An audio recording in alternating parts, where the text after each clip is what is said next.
Very good morning, જય શ્રી કૃષ્ણ, જય સ્વામિનારાયણ. તો અત્યારે જો સવાર થતા થતા બપોર થઈ ગઈ છે, એટલે ગુડ મોર્નિંગ કહેતા કહેતા ગુડ આફ્ટરનૂન થઈ ગયું છે. અને હવે આપણે સીધી રસોઈ લેવાની છે. તો રસોઈનું કામ કરતું જવાનું છે અને નીલનો લંચ બોક્સ બધું ભરાઈ ગયું છે. તો એવું બધું છે હવે, એટલે આપણે કામે કરતા જવાનું છે. સાથે કુકર મુકાઈ ગયું છે. અને કાલનો બ્લોગ તમે જોયો હોય તો મમ્મી છે ને મસ્ત ચોળા ફોલતા હતા, જો કેટલા સરસ છે.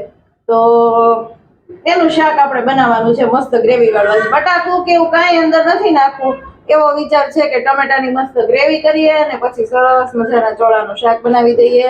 એટલે કામ કરતા કરતા છે ને બપોર પડી ગયું છે. હું ને મમ્મી બે કામ કરવામાં હોય તો કે છોકરા હોય એટલે નવડાવવા ધોવડાવવા ખવડાવવું, આ બધું કામ કરતા કરતા છે ને બપોર થઈ જ જાય. બપોર થાય ને એટલે પછી સીધી આપણે રસોઈનું કામ આવી જાય, એવું થાય છે હવે. તો કઈ ચાલો રસોઈ કરવા મળીએ, ફરી પાછા મળીએ. અને મસ્ત મંચુરિયન બન્યું હતું, બધાને બહુ ભાવ્યું. એવું હતું 7 વાગી ગયા હતા તો મમ્મી મેં બધું ખમણશું ને ક્યારે કરશું, વાર લાગે વેજ મંચુરિયનમાં બધું પાછું વેજીટેબલ નાખવાનું હોય. મમ્મી કે હાલ ને હું તને બધું ખમણી દઉં છું. તો ફટાફટ બનાવ્યું ને, ક્યારેક એવું થાય ઝટપટ બનાવીને તો બહુ મસ્ત બને. પણ તો કઈ નહીં, ચાલો ફટાફટ રસોઈ કરી લઈએ, ફરી પાછા મળીએ તમને.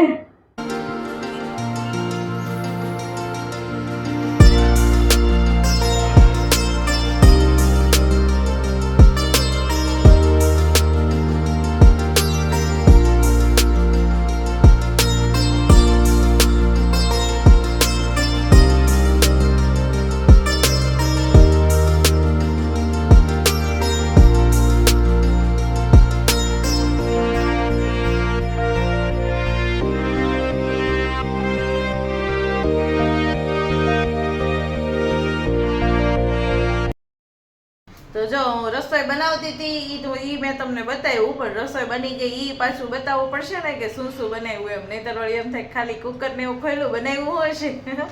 ના ના, રસોઈમાં જો સરસ બનાવી દીધું છે. રોટલી, ચોળાનું મસ્ત ગ્રેવી વાળું શાક, ચટણી, સલાડ બનાવી દીધું, દાળ ભાત, મરચાં તળી લીધા, છેલ્લે બીટે સુધારી લીધું, બધું કામ કરી લીધું અને એટલી રસોઈ બનાવી દીધી. અત્યારે દાળ ભાત એકાત્રા હોય જ તે, કાલ નહોતા બનાવ્યા તો આજ બનાવ્યા, એવું છે હવે. ને મમ્મી જો, મમ્મી છે ને ડાયટિંગ કરતા હોય ને એમ ખાય, પેલા સલાડ ખાય કા. હા સાચું, પપ્પાને ફોન આવ્યો 4-5 વાગે જવાનું. 4 કે 5 વાગે કીધું છે કે ડોક્ટરે. કેટલાક કવર નખાવાના? 2 32 નખાઈ જાય.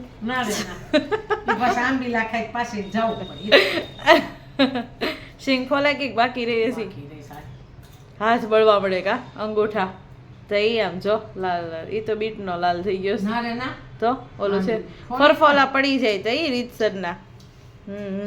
મારે કઈ ટાઈમ નહીં, જો હું કામ કરતી હોય આવી રસોઈ ને એવું બધું કરતી હોય તો મમ્મી નીચે લઈને વહી જાય, એટલે એ નીચે ફોલા કરે. તો હવે થોડીક રહી છે એવું છે, કાંઈ નહીં. ચાલો જમી, ભૂખ તો બહુ લાગી છે. ને આ ભાઈ જો પેલા ભાત ખાઈ લીધા ને હવે શાક રોટલી લઈને બેઠો છે. હા ખાઈશ ઓછી પીજો હો મોટા ભાઈ, દે લે લે.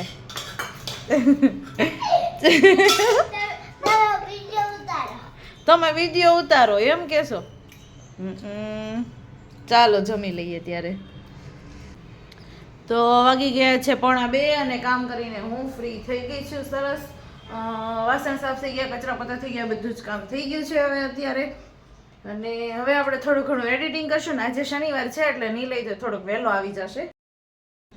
મમ્મીએ જો દાણા અહીંયા ફોલી લીધા છે ને અહીંયા અંદર મૂકી દીધા છે રૂમમાં, કેમ કે ગેલેરીમાં તો છે ને કબૂતરોનો ત્રાસ બહુ વધી ગયો છે, વારે વારે આવે. જો અહીંયા ચરકી ગયા લાગે. જો આ બધું મારે સાફ કરવું પડશે પાછું. આ બધું છે ને પાણી નાખીને થોડીક વાર રહેવા દઈ તઈ સાફ થાય એવું છે હવે. બહુ જો આ કબૂતર છે ને અહીંયા બોક્સ ઉપર બેસી જઈશ અને મમ્મીએ જો અહીંયા હાથી બાંધી દીધો છે, એટલે એ કે હલાલ કરે ને તો કબૂતર ન આવે. સાચું હો, બાંધ્યા પછી કંઈ આવતા નથી.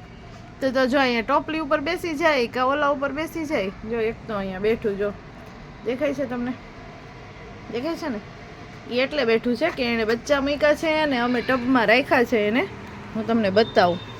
ટબ આખું ગંદુ કરી નાખ્યું છે. ટબ તો અમારે જવા જ દેવું પડશે એવું લાગે છે. જો ભાઈગા ગ્રીલ ખોલીને, એટલે જો અંદર એના બચ્ચા છે ને, દેખાણે તમને? છે ને ટબ બબ ક્યાંય કામમાં નહીં આવે. બચ્ચા એટલે બચ્ચા બહુ મોટા થઈ ગયા છે પણ તોય હજી ઉઠતા નથી. ખબર નહીં કેમ હવે કબૂતરથી થોડાક નાના છે, એવડા એવડા તો થઈ જ ગયા છે. હવે એને ટપ ગમતું હોય, ઠંડી લાગતી હોય, કાંઈ ખબર નથી. તો આવું છે હવે, એટલે ગલેરી સાફ તો કરવી પડશે હવે. બહુ કબૂતરનો ત્રાસ વધી ગયો તો આવ્યા જ થતા હતા.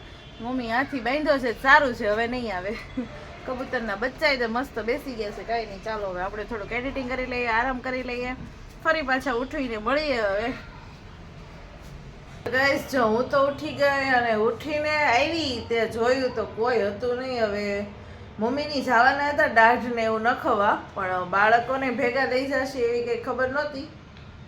જો ઉઠીને જોયું નીલભાઈ આવી ગયા છે, બેગ પડી છે, સામે કપડાં પડ્યા છે સકેલવાના, પણ કોઈ છે નહીં ઘરે. હવે આવે પછી પૂછે કે સાથે લઈ ગયા છે, ક્યાં લઈ ગયા છે, કે હવે શું છે. આવે પછી પૂછે, વળી ફોન કરીને રસ્તામાં ને એમ હોય તો આવે એટલે પૂછી લઈ કે ભાઈ બાળકો ક્યાં ગયા. મને તો નવાઈ લઈ ગઈ.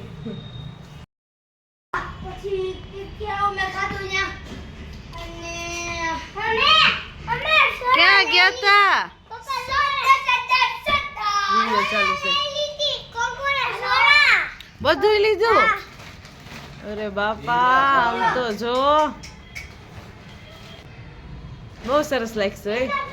વાહ વાહ, હું તો ગોતતી હતી, મેં દાબે ક્યાં ગયા બોલતા બોલતા.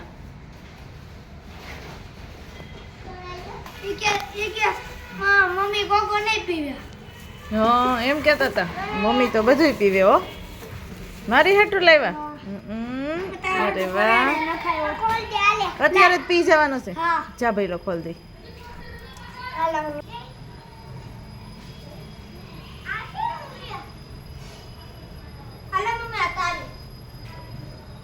તો આ બે છે ને પપ્પાની દુકાને પહોંચી ગયા હતા. મમ્મીની કહેતા ને આમ ત્યાં રસ્તામાં પપ્પાની દુકાન આવે ત્યાં મૂકતા ગયા છે. ઇસ્ત્રી ચાલુ છે બાપા, કેટલી વાર કેવું કે કડી જાશો, દોડા દોડ થયા છો. પણ બહુ મજા આવી છે ને, બહુ બધું માંગ્યું છે ને, સોડા લાવો ને ઓલું લાવો ને. હે ને ધર્મ તે માંગ્યું તું પપ્પા પાસે?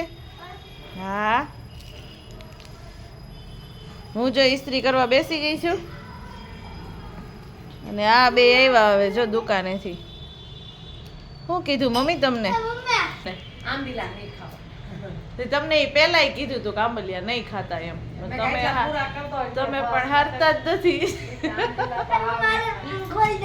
કઠણ હોય કે નહીં બહુ, એટલે થોડુંક કેવરાવે.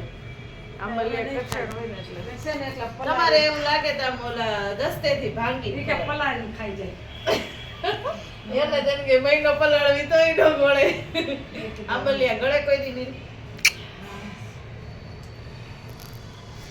જો તમે બે અત્યારે પી જાઓ, બસ હું પીવું તો એ કઈ નહીં વાગતા. પેલા કહી દઉં છું, લાય હાલે આગળ હું પીશ ને એટલે પોતે માગશે. તો 9:30 વાગી ગયા અને બધું કામકાજ કરીને મસ્ત ફ્રી થઈ ગયા. જમાઈ ગયું, કામ થઈ ગયું બધું. હવે મેહુલની રોટલી રહી છે ખાલી, આવે પછી એની કરવાની છે. અને બધા એવું કહેતા હોય કે પગમાં ચાંદી પહેરવું બહુ શુભ ગણાય છે. તો મેં પગમાં માછલી તો કેટલા દિવસથી પહેરી જ લીધી છે જો. અને હવે આપણે પહેરવાના છે ચાંદીના સાંકળા. હું પહેરતી એમ તો, મને ગમે ક્યારેક ક્યારેક પહેરવા, પણ કેટલા સમયથી નહોતા પહેર્યા. તો મને એવો વિચાર આવ્યો, કેમ કે બધા એન્કલેટ બહુ પહેરતા હતા એક પગમાં. ઘણાને તો અમારે અહીંયા છે અને સાસુ એક પગમાં નથી પહેરવા દેતા. એ એમ કે એક પગમાં નહીં, 2 પગમાં જ પહેરવું જોઈએ. તો આપણે હવે એન્કલેટ કાઢીને ચાંદીના સાંકળા એટલે કે ચાંદીની પાયલ પહેરવાની છે. પણ પડી છે ને થોડી કાળી થઈ ગઈ જો લાગે છે ને.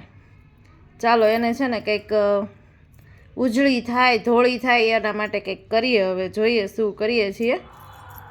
તો કંઈક કરીએ પછી પહેરીએ. હવે તોય તે મને એવું લાગે છે કે કાળી તો થઈ જ જશે. ચાંદી હોય એટલું તો બ્લેક પડે જ તે. ઇટાલિયન ચાંદી હોય ને તો બ્લેક ન થાય એવું બધા કહેતા હોય, પણ આ ચાંદી જે ઓરિજિનલ આવે એમ તો એ બ્લેક પડે જ તે. તો આપણે કંઈક જોઈએ હવે, કંઈક શેનાકથી કંઈક આઈડિયા આવે તો કંઈક ઘસીએ તો મસ્ત ઉજળી થઈ જાય. ચાલો તો જો આપણા હાથમાં છે ને કોલગેટ આવી ગઈ છે અને એક બ્રશ આવી ગયું છે.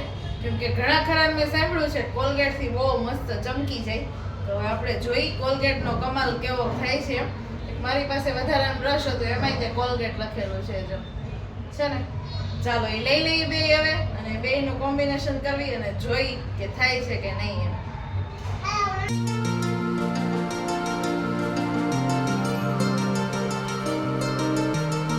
તો જો કોલગેટ લઈ લીધી અને આ સાંકળાને છે ને પેલા આપણે પાણીવાળા કરી લઈએ. અને આપણે છે ને એને ગેંડીમાં જ ઘસવી, ખોટું વળે બીજું બધું કંઈ બગડે એના કરતાં જો પાણીવાળા કરી લીધા છે અને હવે ઘસીને જોઈ કેમ થાય છે, ઉજળા થાય છે કે નહીં.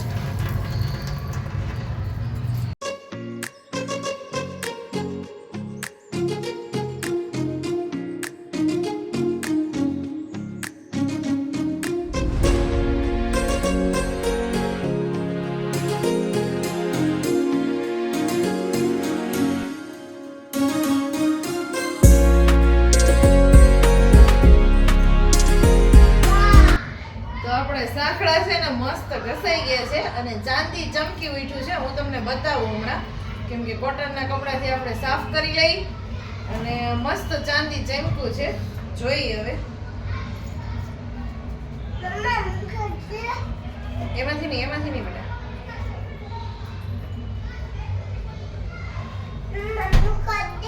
તો ગાઈઝ મસ્ત આપણું ચાંદી ચમકી ગયું છે. હું તમને બતાવું, બસ મેં ખાલી 2 થી 3 મિનિટ જેવું જ ઘસ્યું હશે, હજી વધારે તો ઘસ્યું નહોતું, પણ મસ્ત ચાંદી ચમકી ગયું. જો હું તમને બતાવું, જો પહેલા કરતાં કેટલો ફરક છે.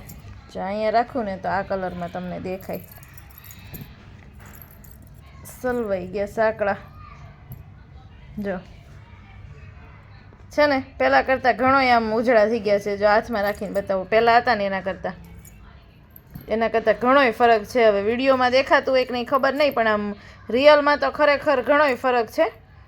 કાંઈ વાંધો નહીં. મને કોલગેટની સ્મેલ તો જરાય ન ગમે, કેમ કે હું દંત ક્રાંતિ યુઝ કરું છું અને બાકીના બધાય ઘરમાં કોલગેટ યુઝ કરે છે.